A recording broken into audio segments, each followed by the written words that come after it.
आदरणीय बंधुओं, माताओं व मेरी प्यारी बहनों, राधे राधे। आप सभी का हमारे YouTube चैनल जीवन की धारा पर बहुत बहुत स्वागत है।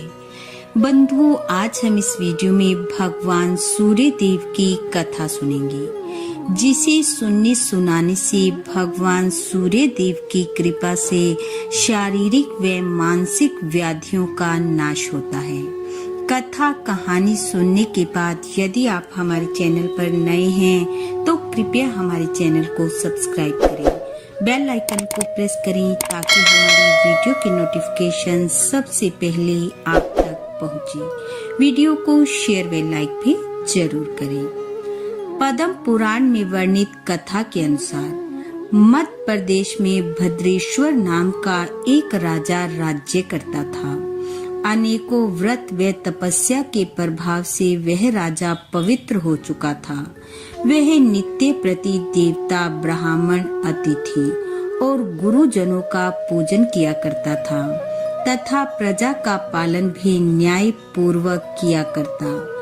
एक समय उस राजा के बाएं हाथ में सफेद कोढ़ हो गया। राजा ने अनेक वैद्यों से उसका उपचार करवाया, लेकिन ठीक होने की बजाय वह कोढ़ हाथ पर धीरे धीरे बढ़ने लगा।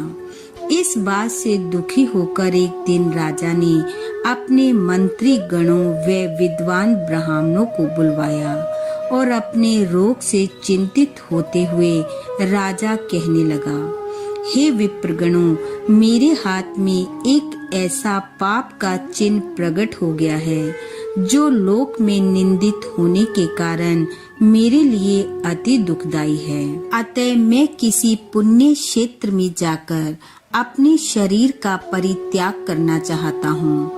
राजा की बात सुनकर विद्वान ब्राह्मण कहने लगे, हे महाराज, आप धर्मशील और बुद्धिमान राजा हैं। यदि आप राज्य का परित्याग कर देंगे तो सारी प्रजा नष्ट हो जाएगी, इसलिए आपको ऐसी बात सोचनी भी नहीं चाहिए। ब्राह्मण कहने लगे, हे राजन, हम इस रोग को दबाने का उपाय जानते हैं। आप यत्न पूर्वक अपने राज्य में ही रहकर भगवान सूर्य देव की उपासना करें। इससे आपका रोग अवश्य समाप्त हो जाएगा और सूर्य देव की आराधना से आप भयंकर पाप से मुक्त हो स्वर्ग और मोक्ष दोनों को प्राप्त कर लेंगे। यह सुनकर राजा ने उन श्रेष्ठ ब्राह्मणों को प्रणाम किया और सूर्य देव की उत्तम आराधना आरंभ कर दी। वे प्रतिदिन मंत्र पाठ, नैवेद्य, नाना प्रकार के फल, अर्घ, अक्षत, जपा पुष्प, मदार के पत्ते, लाल चंदन, कुमकुम, सिंदूर, कदली पत्र तथा उसके मनोहर फल आदि के द्वारा भगवान सूर्य देव की पूजा करने लगा। राजा गूलर के पात्र में अर्घ सजाकर सदा सूर्य देवता को निवेदन करने लगा। अर्घ देते समय वे मंत्री और पुरोहितों के साथ सदा सूर्य देव के सामने खड़ा रहता।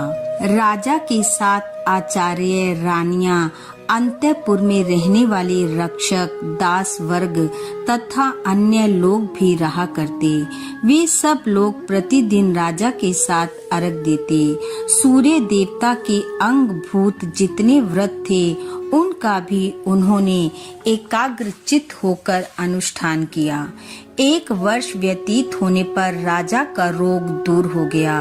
उस भयंकर रोग के नष्ट हो जाने पर राजा ने संपूर्ण जगत को अपने वश में करके सबके द्वारा प्रभात काल में सूर्य देवता का पूजन और व्रत करवाना आरंभ कर दिया।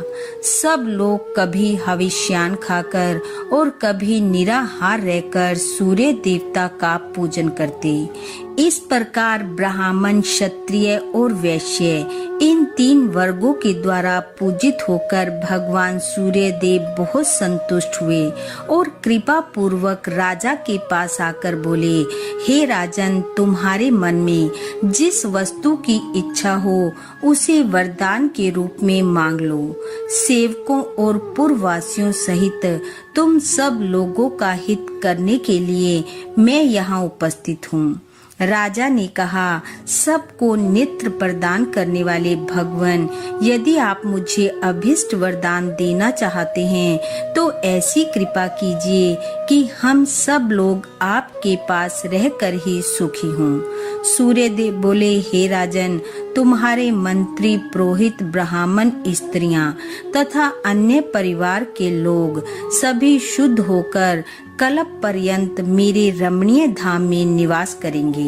ऐसा कहकर संसार को नेत्र प्रदान करने वाले भगवान सूर्य देव वहीं अंतर ध्यान हो गए। राजा भद्रेश्वर अपने पुरवासियों सहित दिव्य लोक में आनंद का अनुभव करने लगे। राजा, ब्राह्मण, कठोर व्रतों का पालन करने वाले मुनि तथा क्षत्रिय आदि अन्य वर्ण सूर्य देवता के धाम में चले गए। इस अत्यंत गोपनीय रहस्य का भगवान सूर्य देव ने यमराज को स्वयं उपदेश दिया था। इसलिए जो मनुष्य पवित्रता पूर्वक इस प्रसंग का पाठ करता है उसके सब पापों का नाश हो जाता है तथा वह रुद्र की भांति इस पृथ्वी पर पूजित होता है। जो मानव संयम पूर्वक इसका श्रवण करता है उसे अभिष्ट फलों की प्राप्ति होती है। बोलो सूर्य देव भगवान की जय। बंधुओं, सूर्य देव की कृपा आप वे आपके परिवार पर सदैव बनी रहे। आपका घर आंगन खुशियों से महकता रहे। इन्हीं शुभकामनाओं के साथ आप सबका बहुत बहुत धन्यवाद। राधे राधे।